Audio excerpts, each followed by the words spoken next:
तो लोग खुल करके मुझे एक बात बता रहे थे, कह रहे थे हमारे से एक भूल और हो गई, गलती और हो गई।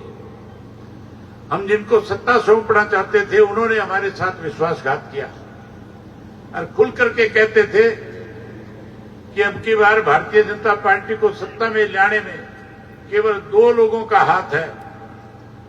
हमने तो राज बनाना चाहते थे कांग्रेस पार्टी का, लेकिन कांग्रेस के लोग कहीं ना कहीं अंदर खाने षड्यंत्र के तहत भारतीय जनता पार्टी को सत्ता में लाने का काम कर रहे थे। मैंने पूछा किसने सत्ता सौंपी, कौन लेकर के आया? लोगों ने खुल के कहा कि इन बाबू बेटा ने जहां भाजपा का राज बना दिया वहां हमारा भी नाश कर दिया। ये बात कहते हैं कि नहीं कहते लोग आजकल? कहते तो एक बारी बोल के बताओ, ये प्रेस वाले सुन ले, इन्हें भी बेरा पड़ जाए। इन बाप बेटा ने कैसे नाश किया ये बात तो मैं 25 तारीख को खुल करके आपके सामने रखूंगा, लेकिन एक उदाहरण बताना चाहता हूं कि कैसे षड्यंत्र रचे, कैसे बीजेपी को सत्ता में लेकर के आए। अनेक ऐसे एमएलए थे जो कांग्रेस के टिकट पे जीत रहे थे, जहां इस बात की चर्चा थी कि ये बड़े वोटों से जीत जाएंगे, वहां भारतीय जनता पार्टी के इशारे पे इन लोगों ने अपने साथियों की पीठ पे हाथ रख करके इंडिपेंडेंट खड़ा करने का काम किया। सबसे बड़ा उदाहरण जो है उचाना हल्के का है।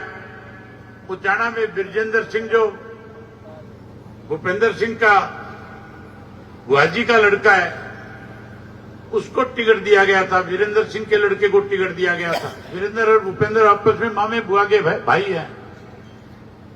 जहां विजेंद्र की मदद करनी चाहिए थी, जहां उसको कांग्रेस के टिकट पे जिता करके लेकर के आना चाहिए था, जहां उसके लिए जाकर के प्रचार करना चाहिए था, इन दोनों बाबू बेटा में से कोई उसके लिए प्रचार करने नहीं गया, बल्कि उसको कैसे हराया जाए इसके लिए एक बड़ा षड्यंत्र किया। उसके सामने 3 ऐसे लोगों को इंडिपेंडेंट खड़ा कर दिया जो कांग्रेस के चाहते थे, जो जिनके सर के ऊपर भूपेंद्र सिंह हुड्डा ने हाथ रखा हुआ था। एक तो रख दिया था, एक गांव है उचाना हल्का के अंदर भोगड़ीपुर, वहां का एक वीरेंद्र नाम का व्यक्ति था जिसको पहले कहा था टिकट दिलाऊंगा।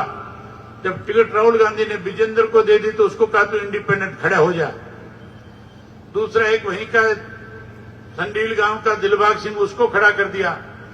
और तीसरा एक और खड़ा कर दिया था उचाना से जो चेयरमैन था काड़ा, उसको भी लड़ा दिया और उनको ये कह दिया कि तुम चुनाव लड़ो, तुम्हें चिंता करने की जरूरत नहीं है। अगर चुनाव हार जाओगे तो भी मेरी सरकार बनेगी, सरकार बनने के बाद ऐसे पदों पे बिठा दूंगा जो एमएलए से भी ज्यादा ताकत रखने वाले होंगे। नतीजा ये निकला कि वो चुनाव हार गया, 60,000 वोट तीनों ले गए और तीनों ने 60,000 वोट लेकर के विजेंद्र को चुनाव में पराजित करने का काम किया, बीजेपी वाले को जिता दिया। इस तरह से एक नहीं 9 जिताए। ये सारी बातें उस दिन आपके सामने खोलने का काम करूंगा कि कैसे कैसे इन्होंने जिताने का काम किया था। अभी मेरे से पहले भाई विजेंद्र एक बात कह रहे थे कि जो पगड़ी हमने आपको पहनाई है आप इसकी लाज रखना। मैं आपको एक उदाहरण बताना चाहूंगा। आपको याद होगा जब भूपेंद्र सिंह हुड्डा की सरकार बनी, सरकार बनने के बाद चौधरी ओम प्रकाश चौटाला जी के खिलाफ षड्यंत्र के तहत एक मुकदमा दायर करा दिया गया था और उस मुकदमे में षड्यंत्र किसी और का नहीं, इसी भूपेंद्र सिंह हुड्डा का षड्यंत्र रचा हुआ था। षड्यंत्र के तहत 10 साल की कैद करा दी। कैद होने के बाद चौधरी देवीलाल, चौधरी ओम प्रकाश चौटाला तिहाड़ जेल चले गए।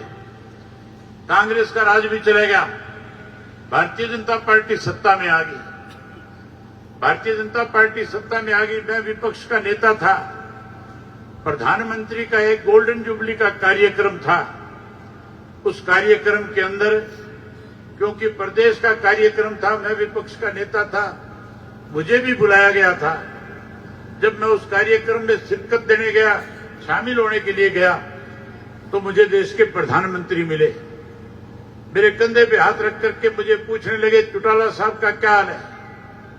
मैंने कहा सब ठीक है, बिल्कुल ठीक है। कहने लगे आप मेरे से एक बार मिलना। मैंने कहा मिलूंगा, किसी दिन समय लगे आना मेरे पास। मैंने कहा आऊंगा। मैं चौटाला साहब पे गया। मैंने चौटाला साहब से जाकर के कहा कि नरेंद्र मोदी जी ने मुझे बुलाया, मुझे क्या करना चाहिए। कहने लगे किसी के पास जाने की जरूरत नहीं। थोड़े दिन के बाद भाजपा के बड़े नेताओं के मेरे पास टेलीफोन आए।